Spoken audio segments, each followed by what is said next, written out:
como a Verônica falou, eu entrei ano passado, em novembro do ano passado, num processo da APOI, e aí antigamente era a APOI CRE, que era só em Linhares, que dava uma assessoria às escolas aqui do estado, e depois a gente migrou para a APOI Escola. Embora tenha o APOI CRE aqui em Linhares, agora tem o APOI Escola, que eu faço parte do time, né?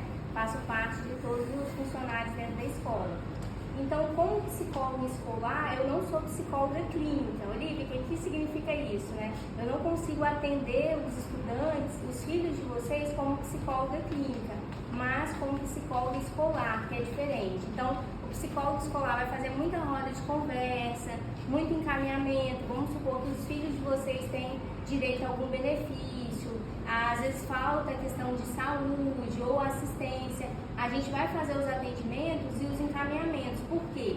O papel do psicólogo dentro da escola é a gente, como se fosse acompanhar em três áreas, né? Tanto federal quanto estadual, que já é as políticas do estado, quanto municipal. Então, federal, um exemplo, né? Vamos falar que seu filho tem a deficiência, doença ou transtorno, e aí ele tem direito ao BPC, benefício de prestação continuada. Aí a gente vai fazer o acolhimento, que a gente fala dentro da escola.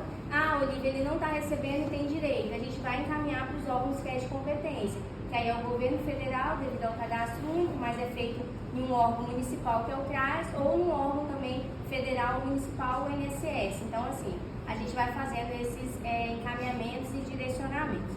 Mas vamos lá, pessoal. Quando a gente fala de estudantes ou seres humanos que tem doença, deficiência ou transtorno, a gente precisa, às vezes, na grande maioria das vezes, mudar o olhar. Porque se os responsáveis, se o tio, se a avó, quem cuida, né, desse estudante, ele começa a colocar o foco somente nas limitações, e às vezes eu nem falo limitação, eu não gosto nem de usar essa palavra, porque limitação significa que a pessoa está limitada. Mas quando a gente fala que a pessoa tem uma dificuldade, assim como quem não tem nenhuma deficiência, doença ou transtorno, tem também as suas dificuldades.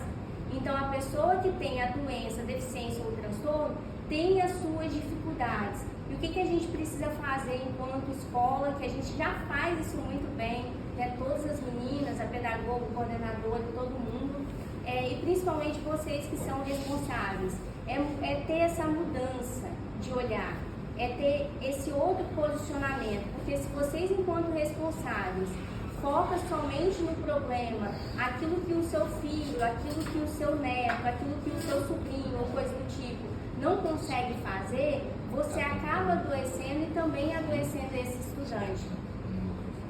E dentro da escola, a gente tem toda uma equipe para acolher, para direcionar esse estudante, mas isso se estende dentro de casa também. Eu falo que a gente precisa criar políticas dentro da escola, porque dentro da escola é onde o estudante passa a maior parte do tempo. Existem dois ambientes só que o filho de vocês, né, passam a maior parte do tempo, dentro de casa e dentro da escola. E se a gente não cria mecanismos, ferramentas para desenvolver esse estudante dentro da escola, a gente não vai garantir que ele tenha um futuro adequado. E aí, por isso que a gente faz essa articulação com as políticas públicas dentro da escola e principalmente o acolhimento com os pais. Eu sempre falo com a Verônica, né? Não tem como a gente não atender o estudante. Ontem a gente estava até conversando sobre isso. Porque o estudante e os responsáveis fazem parte, é como se fosse um só. Para a gente poder entender a realidade de vocês, a gente precisa fazer o acolhimento tanto de vocês quanto do filho de vocês, para a gente conseguir compreender como se dá.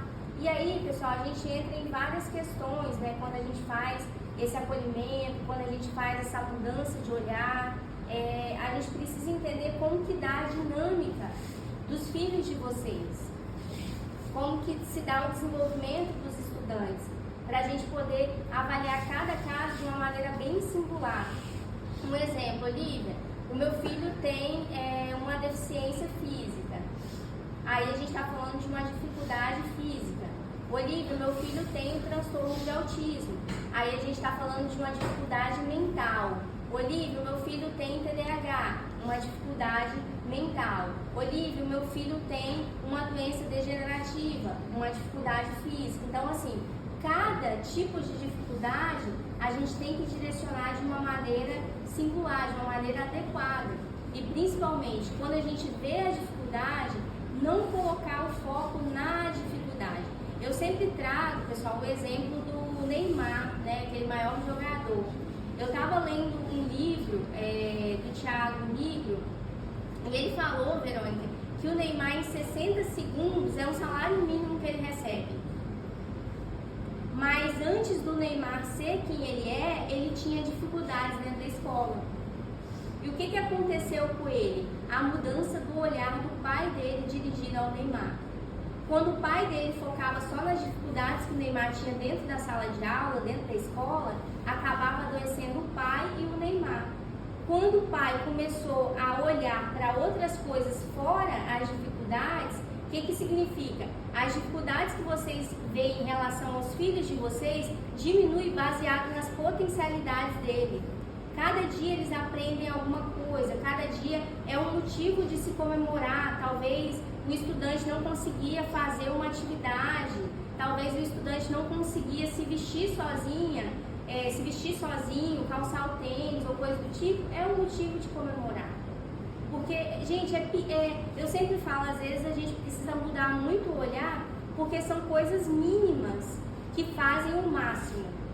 São coisas mínimas todos os dias que faz com que os filhos de vocês se tornem quem eles são e quem eles querem ser. E Olívia, é muito boba, às vezes, é uma coisa simples que ele fez, gente. Simples pra gente, mas grande pra ele que fez. Porque a dificuldade dele é dele, não é nossa.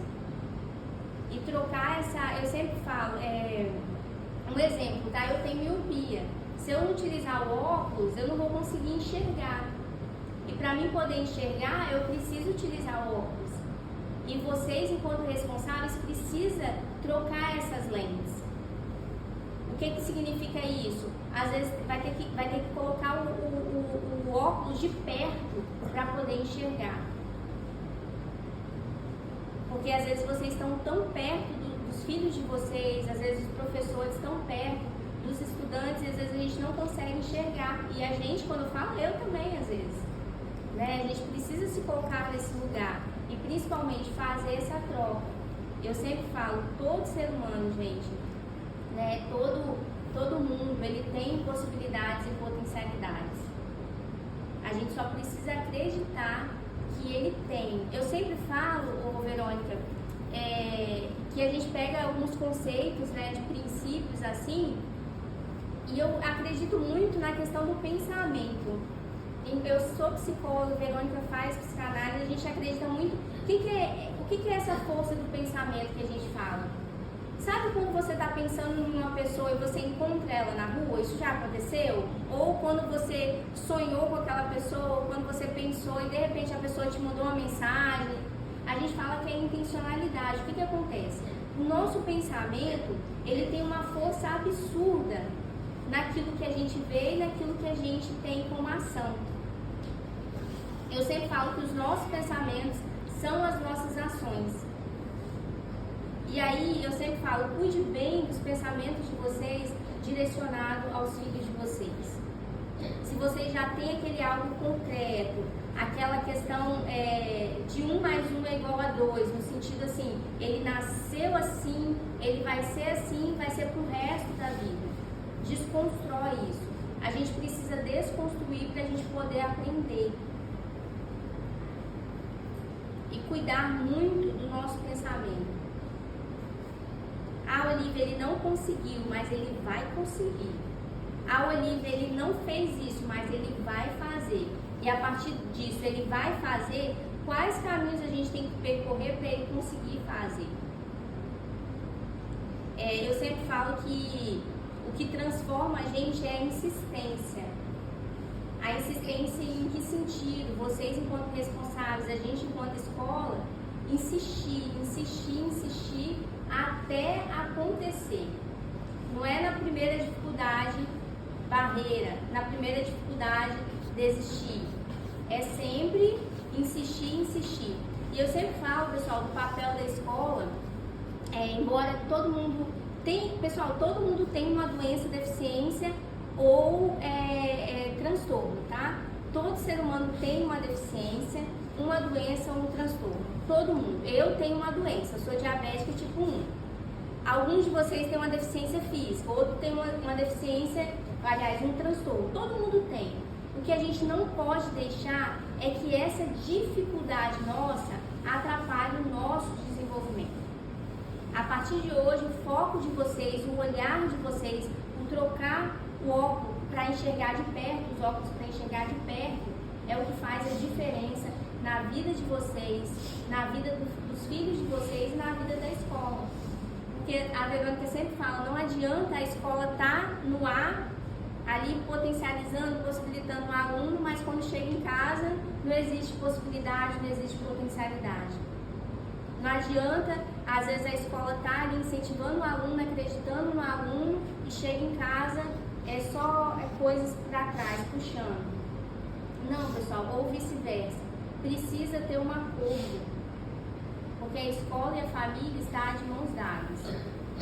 Ninguém soltando a mão de ninguém para que o desenvolvimento dos filhos de vocês seja fora da média. E não importa se eles têm uma doença, uma deficiência ou transtorno, tá, gente? Quantos jovens que têm deficiência, doença e transtorno chegaram a patamares grandes? Jogadores, competidores, médicos, fisioterapeutas, advogados e por aí vai. Então a gente só precisa mudar o olhar e principalmente acreditar no desenvolvimento dos nossos estudantes, dos nossos filhos, porque faz toda a diferença. E pessoal, vocês aqui, né, a gente tem pais aqui, avós, se cada um conversar um com o outro e perguntar qual é a dificuldade do seu filho, todo mundo vai ter algo para falar. Qual é a sua dificuldade dentro de casa? Todo mundo vai ter algo para falar. Mas às vezes vocês focam tanto na dificuldade, o pensamento fica tão sobrecarregado na dificuldade, que quando vai falar das potencialidades e possibilidades, fica muito pequeno perto da dificuldade. Porque o foco precisa estar, mais uma vez, no que os filhos de vocês conseguem fazer de melhor. E quando vocês fazem essa mudança, pode ter certeza que vai acontecer a diferença. E a escola aqui, Armando Barbosa Pitiba, gente, é uma das melhores escolas que eu conheço. Já fui aluna aqui, hoje sou profissional e os professores continuam sendo os mesmos fisicamente. Mas de conhecimento, de carga teórica, de compreensão, é totalmente diferente, porque houve muitas transformações de forma positiva. E vocês precisam acreditar nisso. Quando seus filhos estão aqui dentro da escola, eles estão seguros, eles estão protegidos, eles estão sendo cuidados. E dentro de casa, eles estão sendo protegidos e cuidados por vocês. Que é o papel, né, Verônica, dos pais cuidar, amar, zelar, dar amor para os filhos. E é papel da escola também trabalhar as competências dos filhos de vocês e principalmente continuar os cuidados como a gente sempre fez e sempre vai fazer. Acho que é isso. Obrigada, pessoal.